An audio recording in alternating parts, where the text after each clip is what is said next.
maximum.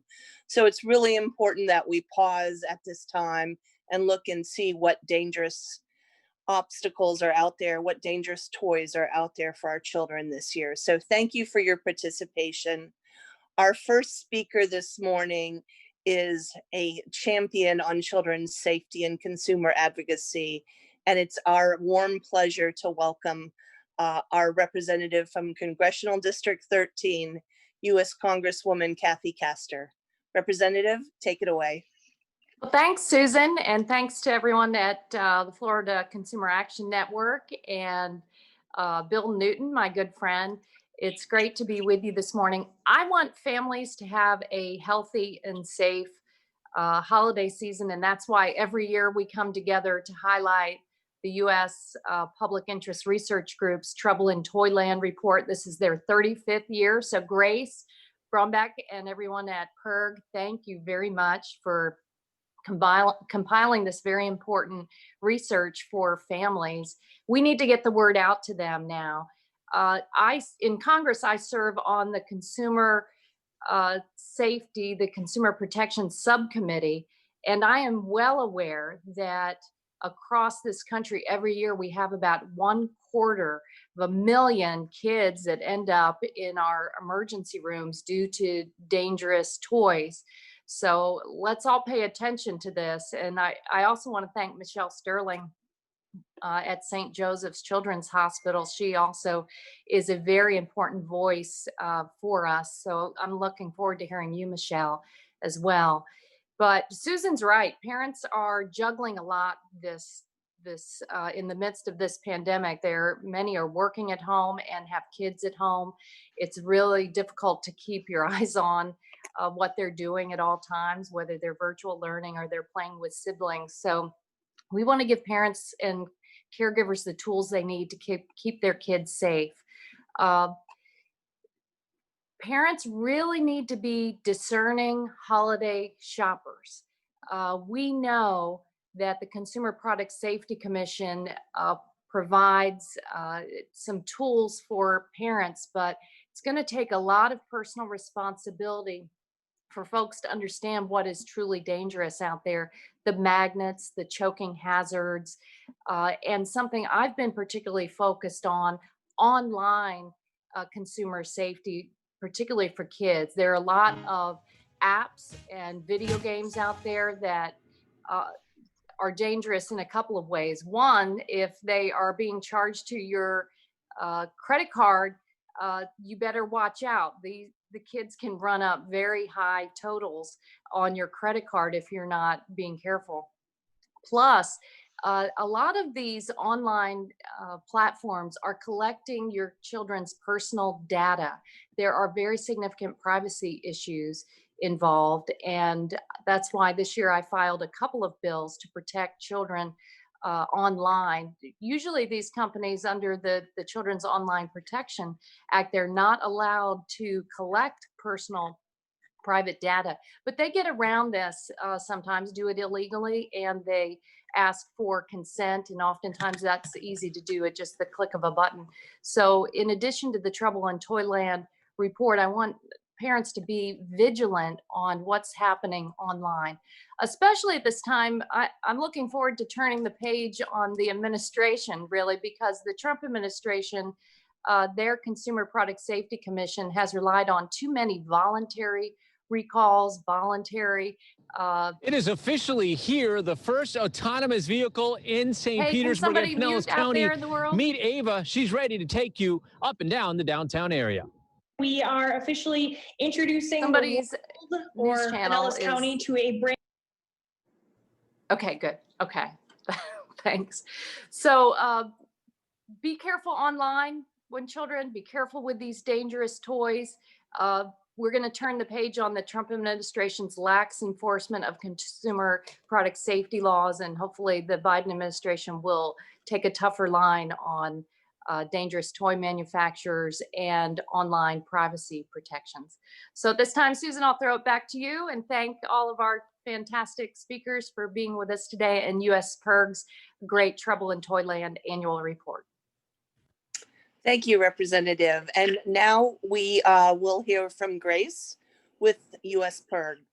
Grace? Hi, Susan. Hi, everybody. Thank you so much for having me. Good morning. My name is Grace Brownback. I'm the Consumer Watchdog Associate with the US PERG Education Fund. And for those of you who are not super familiar with us, we are a nonpartisan advocacy organization that stands up to powerful interests whenever they threaten our health, our well-being, our financial security, or our right to fully participate in our democratic society. And so today I am here to talk about our 35th annual Trouble in Toyland report. For 34 years, our Toy Safety Report has uncovered toxics and identified choking hazards and even highlighted a doll that was stealing children's personal information.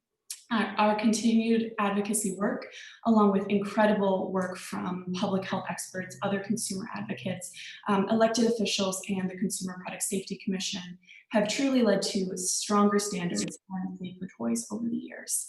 But there's still more work to be done, and as everyone has said, with parents spending more time at home and children of all ages playing together more often, it's more important now than ever in this pandemic that we're making sure that the toys that we're bringing into our homes are safe for all children's use. So this year's Trouble in Toyland report highlights 9 major toy hazards, and I want to talk about 5 specifically for you today that I would like to highlight. The first being small toys or pieces that can break off and pose a choking hazard for young children. This year, our report found multiple listings on Amazon for toys that were improperly labeled for the wrong age group and could pose a choking hazard to young children. We also found a VTech toy toolkit that the bolts measured just above the CPSC test standard, and as you can see here, it just barely doesn't fit in that test cylinder. Before handing over a toy to a child, parents should make sure that all parts are assembled correctly and that any small pieces, game parts, etc., are kept out of reach of children under the age of 3 years old. And they can also use a test tube or a toilet paper roll to potentially test and see if a toy has a small part. The second toy hazard that I would like to highlight are flocked animal figures, or calico critters. These small animals are covered in a thin, fuzzy material, and their bright accessories make them very appealing to young children. But unfortunately, these products were actually tied to the death of a child in New Mexico, as well as a near-death incident in Utah, where both children were under the age of 3 years old, and both children choked on the exact same pacifier accessory. So parents really need to be careful of these toys and similar flocked animal figures, and keep them out of reach of young children, and the CPSC should strongly consider recalling these toys as they do pose a choking hazard. The third toy hazard that I would like to highlight are high-powered magnets. We know of at least 2 cases in the past year of 2 9-year-olds swallowing more than one of these high-powered magnets, and when that happens, they can bunch in the intestine and cause serious internal damage. One actually required emergency surgery to remove these magnets. Since a government ban on these high-powered magnets was overturned in 2016, we've seen statistically significant increases in incidents and injuries involving high-powered magnets. And the CPSC estimates that thousands of children have been treated in emergency rooms across the country because of these magnets in the past decade, and yet parents are still buying these high-powered fidget tools for their kids. We highly encourage and recommend that parents avoid these high-powered magnets altogether and leave them out of the home because children can gain access to them. The fourth toy category are noisy toys. While they can give parents a headache, and I'm sure if you're a parent and you've bought one of these noisy toys for your kids, you know that, they can also be dangerous. And the World Health Organization estimates that toys with decibel levels over 100 with sound effects can cause permanent hearing damage in children. So we actually found a toy fire truck on Amazon that reached over 100 decibels. And so if you have a toy like that in your home and you believe that it's too noisy, you can turn down the volume, you can put tape over the speaker to muffle the noise, or take out the batteries if that's a potential option. And the final toy category that we highlighted in our report are recall toys, which should not be on the market at all in today's age. On more than one occasion, our research found full pages of recall toys for sale on Amazon. And While our recall system is effective in getting dangerous toys off the market in some cases, in others, if parents and caregivers are not properly notified, these toys can continue to slip through the cracks. So parents should be sure that before they buy toys from a secondhand seller or from a garage sale or passed down from a family or friend, that they know that these toys are safe and not recalled by checking saferproducts.gov. So that's all from our report findings. And during this pandemic, many parents have been working from home, trying to keep kids of multiple ages busy and safe with activities that they can enjoy by themselves. And so there are still toy hazards to be aware of, and you can visit toysafetytips.org to see our full list of tips and read our full report. Thank you. Thank you for that information, Grace. A lot of good information for parents and those of us who are looking for toys for our kids. So thank you. And from this time, it's our pleasure to hear from the St. Joseph's Children's Hospital Wellness and Safety representative, which is Michelle Steinberg. So take it away, Michelle. Hi, thank you so much for having me along with you today. My name is Michelle Sterling, and I work for St. Joseph's Children's Wellness and Safety Center. And we're here to help prevent injuries. We want to keep our children safe. We see more than 180,000 children every year in all of our emergency departments due to toy hazards and mishaps that happen and take place. So we want to keep our children safe. We want to make sure that the toys that we're reading those labels that are on there, as parents and as consumers, we want to make sure that they're going to be safe for our children. Online, so many times, like Grace alluded to, you'll see a toy that says that it's for ages 1, 2, or 3, when technically, if you look at the hazard that's warning label that's on there, it'll tell you that it's actually not for children under 3. So we want to make sure that we are doing our research, that when we find, for example, a small little toy that's for sale for our children, that we do that fit test that she said, where you can place it through that toilet paper holder, and if it slides through there, you know instantly that it is not safe for our little ones out there. If you have older siblings that have smaller toys, we want to make sure that those are being kept put away and put up so that our smaller siblings don't find those toys. You know, they explore the world with their mouths. They find things that we thought we lost 6 months ago. So we want to make sure that if we do have those toys for our older children, that they're put away from smaller children being able to find them and potentially causing a choking hazard. Another thing is, during this time of the year, we tend to find deals on furniture, on TVs that we purchase for our family. So we want to make sure that we are properly mounting those on our walls, connecting them with wall mounts, furniture mounts. We do not want tip overs to occur. That seems to be a big problem. And we want to keep our children safe from any furniture falling over on them. If you can imagine how heavy it is for us to move that furniture, to put that TV up, imagine how heavy it would be if a little toddler was to come over and crawl up on it and pull down on it. So we want to keep our children safe from any furniture tip overs. Another thing that we want to get our kids active out there. They've been at home a lot the past 9 months.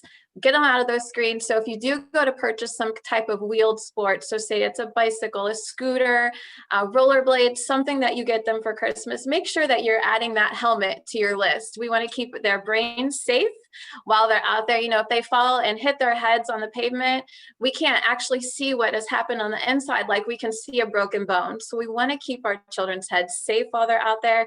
So get them out there, get them active, but keep them safe. Another tip I want to bring you is if you happen to be buying something that has batteries, let's say button batteries, for instance, this is another huge choking hazard for our children. We want to keep those put away, out of reach of little ones to find them. You know, we want the holiday time to be safe and fun, but we want to keep our kids in mind as we're purchasing those items. So make sure you're reading those labels and it's for your children's ages and stages of life that they're in. Thank you.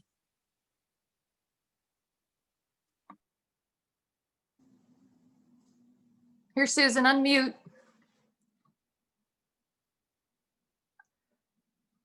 Thank you, Representative. Thank you, Michelle, for that good information, more information for parents to remember. So at this time, we will take questions from the media. If there's any questions for any of our speakers. Hi, it's Sue Carlton here. I have a question. What toys typically have high-powered magnets in them? Hi, Sue.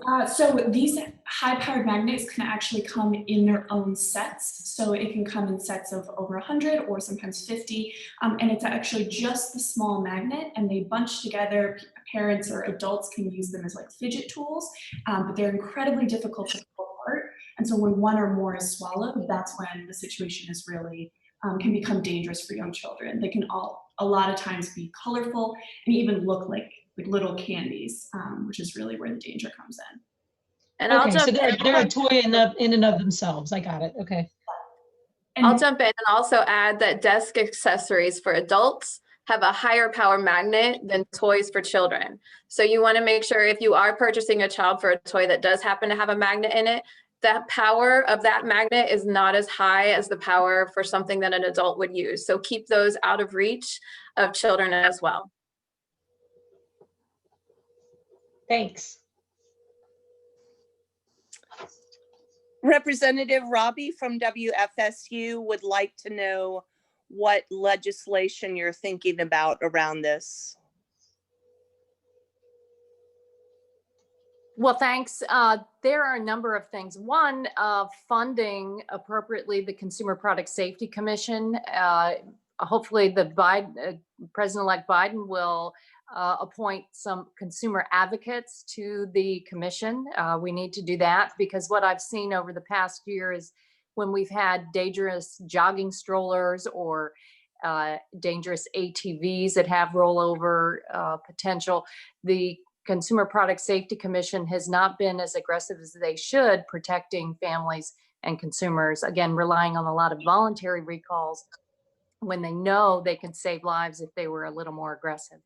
On the online children's privacy protection, there is an existing law, the Children's Online Privacy Protection Act, that says that online platforms and search engines cannot collect personal private data on kids, but a lot of these companies thumb their noses at it. Especially there was probably the biggest settlement ever by the Federal Trade Commission was one that involved TikTok, where they were knowingly collecting personal private data illegally.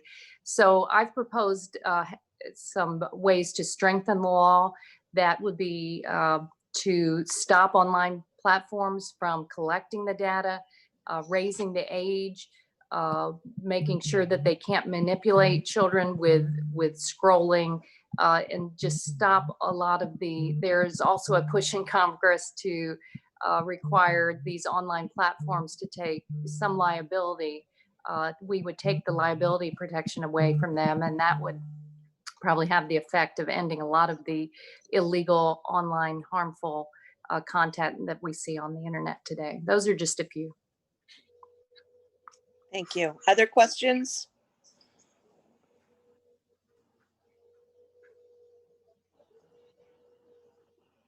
All right. If there are no other questions, we will hear from Representative Castor on a few wrap-up closing comments. Representative?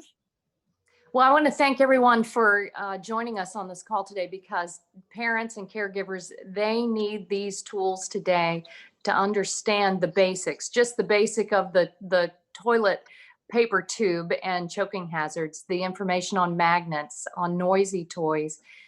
They know they can go to saferproducts.gov to get information, but there's nothing like hearing it from their local news stations and newspapers for them to get the message. Oh, when I better spend a little extra time, a few extra seconds to keep my children safe. So I want to thank Grace Brownback at US PIRG and Michelle Sterling from St. Joseph's Hospital and Florida Consumer Action Network for partnering with me to make sure parents and caregivers have all the tools they need to keep their kids safer this year.